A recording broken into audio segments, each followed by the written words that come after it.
Hello, welcome back to my channel. আমি তুলিকা। আশা করছি তোমরা সবাই ভালো আছো। আজকে আমি চলে এসেছি একটা নতুন ভিডিও নিয়ে। আজকের ভিডিও হতে চলেছে একটা গোটা দিনের ডায়েট প্ল্যান, মানে সকাল থেকে রাত্রি অবধি আমি কিভাবে ডায়েট মেনটেন করি আজকে আমি তোমাদের সঙ্গে সেটাই শেয়ার করব। ব্রেকফাস্ট, লাঞ্চ, ডিনারে আমি যা যা খেয়েছি তোমরা সমস্ত রেসিপি এই ভিডিওতে পেয়ে যাবে। তোমরা যারা হেলদি লাইফস্টাইল ফলো করো বা হেলদি লাইফস্টাইল ফলো করতে চাইছো তাদের জন্য এই ভিডিওটা অবশ্যই হেল্পফুল হবে। তোমরা এই ভিডিওটা দেখে বুঝতে পারবে কিরকম খাওয়া সারাদিনে খেলে একটা হেলদি ডায়েট ফলো করা যায়। আমি প্রত্যেকদিন এই একই ডায়েট ফলো করি না, এটা সপ্তাহের একদিন। তো চলো আর বকবক না করে ভিডিওটা শুরু করা যাক।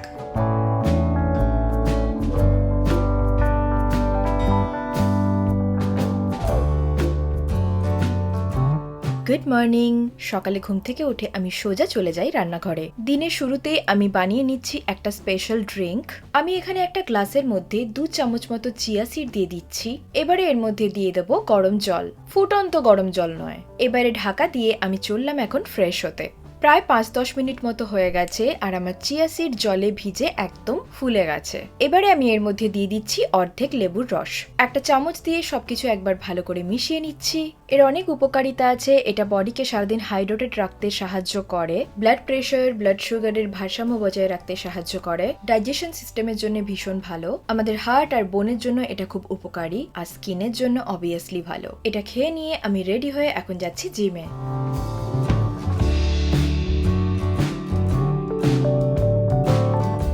জিম থেকে বেরিয়েই আমি প্রোটিন শেক নিই, কারণ আমি স্ট্রেংথ ট্রেনিং করি, তাই জন্য প্রোটিন ইম্পর্ট্যান্ট।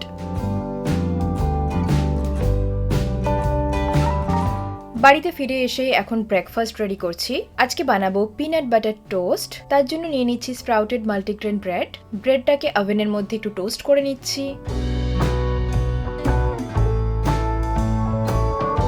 এবারে এর উপরে মাখিয়ে দিচ্ছি 1 চামচ মতো হোমমেড পিনাট বাটার।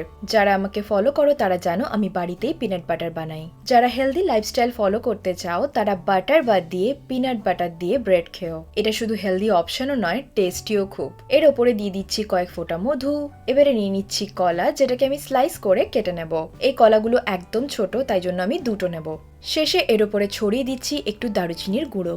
জিম থেকে ফিরে এসে ব্রেকফাস্ট বানানোর খুব একটা সময় পাই না, তাই জন্য চটজলদি এই ব্রেকফাস্টটাই আমার বেস্ট অপশন মনে হয়, আর এটা আমার খুব প্রিয় একটা ব্রেকফাস্ট।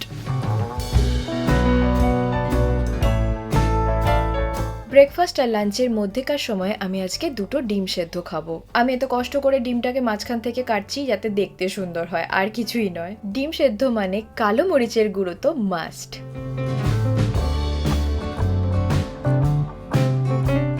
সপ্তাহের ব্যস্ত দিনগুলোতে লাঞ্চ বানানোর মতো খুব একটা সময় আমাদের কারোরই থাকে না, তাই আজকে আমি তোমাদেরকে যে ফিশ কারিটা বানিয়ে দেখাবো সেটা তোমরা সপ্তাহে একদিন অনেকটা মাছ একসাথে বানিয়ে রেখে দিতে পারো ফ্রিজে। 3-4 দিন ভালোভাবেই খাওয়া যায়। ফিশ কারি যেহেতু, সবার প্রথমে আমি এখানে নিয়ে নিয়েছি ভেটকি মাছ। এটা প্রায় 500 গ্রাম মতো ভেটকি মাছ। তোমরা যে কোনো মাছ দিয়েই এই রেসিপিটা বানাতে পারো। মাছটাকে প্রথমে ম্যারিনেট করে নেবো, তাই জন্য নিয়ে নিয়েছি অর্ধেক পাতিলেবু। এবারে আমি দিয়ে দিচ্ছি এর মধ্যে হিমালয়ান পিঙ্ক সল্ট। লেবু আর নুনের সাথে খুব ভালোভাবে মাছগুলোকে মাখিয়ে রেখে দেবো প্রায় 15 মিনিট মতো। এবারে তৈরি করে নেব মশলা। তার জন্য নিয়ে নিয়েছি একটা গ্রাইন্ডিং জার। এর মধ্যে দিয়ে দিচ্ছি প্রায় 2টো মাঝারি সাইজের কেটে রাখা পেঁয়াজ। নিয়ে নিচ্ছি 3টে বড় রসুনের কোয়া। যদি ছোট রসুনের কোয়া হয় অবশ্যই 5 থেকে 6টা নেবে। 1 ইঞ্চি মতো আদাকে এভাবে কেটে রেখেছিলাম ছোট করে, সেটাও এর মধ্যে দিয়ে দিচ্ছি। এবারে এর মধ্যে দিয়ে দেবো 1 চা চামচ মতো গোটা জিরে। একদম অল্প পরিমাণে জল দিয়ে দিচ্ছি এর মধ্যে। চলো এর থেকে বানিয়ে নিয়ে একটা পেস্ট।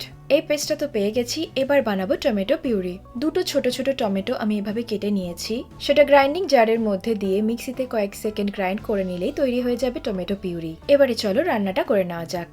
একটা প্যানের মধ্যে আমি দিয়ে দিচ্ছি 1 চামচ মতো নারকেল তেল। তোমরা তোমাদের পছন্দ মতো যে কোনো তেল নিতে পারো, কিন্তু রিফাইন্ড তেল ইউজ করো না। তেলটা গরম হয়ে গেলে এর মধ্যে দিয়ে দিচ্ছি 1 চা চামচ মতো গোটা কালো সর্ষে। সর্ষেটা ফাটতে শুরু করলেই এর মধ্যে দিয়ে দিচ্ছি 10 থেকে 12টা মতো কারি পাতা। দিয়ে দিচ্ছি একটা কাঁচা লঙ্কার কুচি। আমি ঝাল কম খাই, তাই জন্য একটা কাঁচা লঙ্কা দিয়েছি। তোমরা যদি বেশি ঝাল খাও তাহলে বেশি কাঁচা লঙ্কা দিতে পারো। এটাকে নাড়াচাড়া করে নিচ্ছি প্রায় কয়েক সেকেন্ড মতো। যে পেস্টটা আমরা বানিয়ে রেখেছিলাম সেটা এবার এই প্যানের মধ্যে দিয়ে দেবো। প্রায় 2-3 মিনিট মতো এই মশলাটাকে ভালোভাবে নেড়ে চেড়ে একটু শুকনো শুকনো করে নিতে হবে। তারপরে এর মধ্যে দিয়ে দিচ্ছি হাফ চা চামচ মতো হলুদ গুঁড়ো, হাফ চা চামচ মতো লঙ্কা গুঁড়ো। সবকিছু ভালোভাবে মিশিয়ে নিয়ে এর মধ্যে দিয়ে দিচ্ছি টমেটো পিউরিটা। আবার 2-3 মিনিট মতো এটাকে নাড়াচাড়া করে নিতে হবে। এবার এর মধ্যে দিয়ে দিচ্ছি প্রায় 1.5 কাপ মতো নারকেলের দুধ। পরিমাণটা হবে প্রায় 225 থেকে 250 ml মতো। ঠিক সমান পরিমাণের জলও এর মধ্যে দিয়ে দিচ্ছি স্বাদ মতো হিমালয়ান পিঙ্ক সল্ট। ঢাকা দিয়ে হতে দেবো প্রায় 3-4 মিনিট মতো। এবারে ঢাকা খুলে এর মধ্যে দিয়ে দিচ্ছি আমি ম্যারিনেট করে রাখা মাছের পিসগুলো।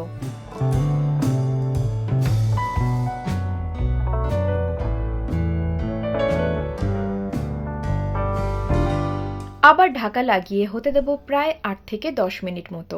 এরপরে ঢাকা খুলে এর মধ্যে দিয়ে দিচ্ছি 2টো কাঁচা লঙ্কা আর অর্ধেক লেবুর রস। ওভেন থেকে সরিয়ে নিয়ে এটাকে ঢাকা দিয়ে রেখে দেবো প্রায় 5 মিনিট মতো। তাহলে আমাদের ফিশ কারি একদম রেডি। একটা কন্টেনারে করে ফ্রিজের মধ্যে ফিশ কারিটা রেখে কয়েকদিন ধরে খেতে পারো। প্রতিদিন রান্না করার ঝামেলা নেই। এবারে 5 মিনিটের মধ্যে আমি একটা বানিয়ে নেব সবজি। কোনো রকম কোনো তেল না দিয়ে একটা প্যান গরম করে তার মধ্যে দিয়ে দিচ্ছি 1 চা চামচ মতো কালো জিরে, দিয়ে দিচ্ছি কয়েক কোয়া রসুন কুচি আর কাঁচা লঙ্কা কুচি। এবারে এর মধ্যে দিয়ে দিচ্ছি পালং শাক, দিয়ে দিচ্ছি হিমালয়ান পিঙ্ক সল্ট। আমার কাছে ফ্রোজেন পালং শাক ছিল, আমি সেটা দিয়েই এই রেসিপিটা বানাচ্ছি। তোমরা যে কোনো শাক এই রেসিপিতে ব্যবহার করতে পারো। যেহেতু তেল দিইনি, অল্প পরিমাণে জল এর মধ্যে দিয়ে দিচ্ছি। সবকিছু একসাথে নেড়ে চেড়ে নিয়ে 4-5 মিনিট মতো ঢাকা দিয়ে রেখে দিলেই তৈরি হয়ে যাবে আমাদের পালং শাক। তো চলো এবারে লাঞ্চের প্লেট সাজানো যাক। একটা প্লেটের মধ্যে আমি নিয়ে নিচ্ছি ব্রাউন রাইস। ব্রাউন রাইস আমি সপ্তাহে একদিন বানিয়ে ফ্রিজের মধ্যে কন্টেনারে স্টোর করে রেখে দিই, যেটা সোম থেকে শুক্রবার অবধি চলে। ভাতের পাশে দিয়ে দিচ্ছি শাক আর দিয়ে দিচ্ছি মাছের কারি। এটা কিন্তু একটা ব্যালেন্সড মিল। তাহলে দেখতেই পেলে কত সহজে আমি আজকের লাঞ্চের আইটেমগুলো বানিয়ে নিলাম। তোমাদের যদি কাজের প্রেশার থাকে, প্রতিদিন রান্না করার কোনো দরকার নেই, 1-2 বার রান্না করবে আর ফ্রিজের মধ্যে স্টোর করে রেখে দেবে। আমি তাই করি। ফিশ কারিটা এত টেস্টি হয়, একবার বানিয়ে খেয়েও আমাকে তারপর বলো। এখন প্রায় সন্ধে হয়ে আসছে আর আমি এরকম টাইমে একটা যে কোনো ফল খাই। আজকে আমার কাছে আছে পেঁপে, যেটা আমার খুবই প্রিয় একটা ফল। এনিওয়ে, আমার সমস্ত ফলই ভালো লাগে খেতে। সন্ধেবেলা চায়ের সাথে প্রায় 10 থেকে 12টা মতো আমন্ড নিয়ে নিয়েছি।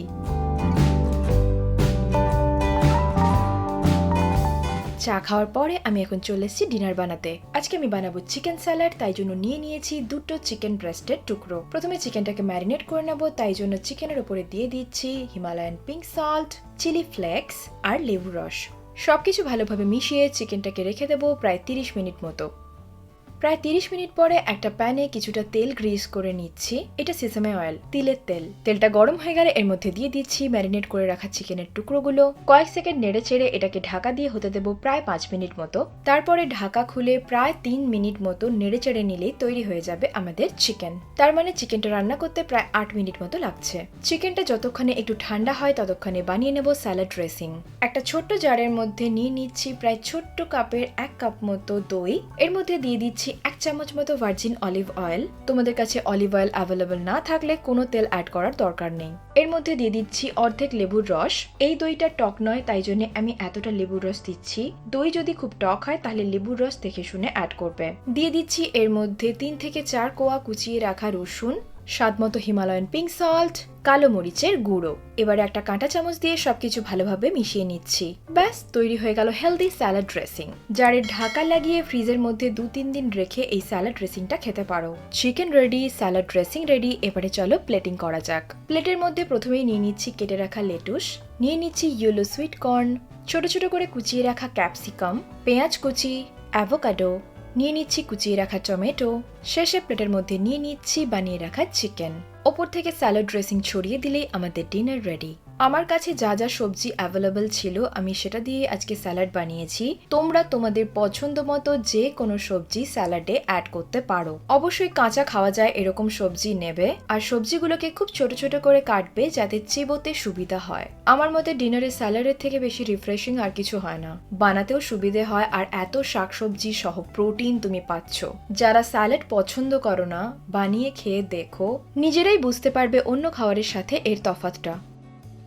তাহলে তোমরা দেখে নিলে আমি একটা গোটা দিনে কিভাবে ডায়েট মেনটেন করি, আর অনেকগুলো হেলদি রেসিপিও তোমরা শিখে নিলে। তোমরা যখনই কোনো খাবার বানাচ্ছ বা খাবার খাচ্ছ, একবার ভাববে যে যে খাবারটা তুমি খাচ্ছ তার থেকে তুমি কতটা নিউট্রিশন পাবে। ঠিকঠাক নিউট্রিশনের খাবার কিন্তু আমাদের সববারই দরকার। আশা করছি আজকের ভিডিওটা তোমাদের জন্য হেল্পফুল হবে।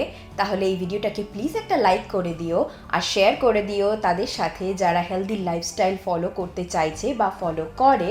আর অবশ্যই কমেন্ট করে জানিও যে কীরকম টাইপের ভিডিও তোমরা আমার থেকে দেখতে চাও। আর হ্যাঁ, আরেকটা কথা, আমার চ্যানেলটাকে যদি এখনো সাবস্ক্রাইব না করে থাকো, প্লিজ আমার চ্যানেলটাকে সাবস্ক্রাইব করে দিও আর পাশে যে বেল আইকনটা আছে ওটাও প্রেস করে দিও। তাহলে আমি যখনই কোনো নতুন ভিডিও আপলোড করব তোমাদের কাছে নোটিফিকেশন সবার আগে পৌঁছে যাবে। অবশ্যই কিন্তু আমার চ্যানেলটাকে সাবস্ক্রাইব করে দেবে। আমি ভবিষ্যতে অনেক হেলদি রেসিপিস, ওয়ার্কআউট ভিডিওস আনতে চলেছি। তাহলে চলো, আজকের জন্য এতটাই। তোমাদের সঙ্গে দেখা হবে নেক্সট ভিডিওতে। ততদিনের জন্য ভালো থেকো, সুস্থ থেকো, নিজেদের খেয়াল রেখো। Tata, bye bye.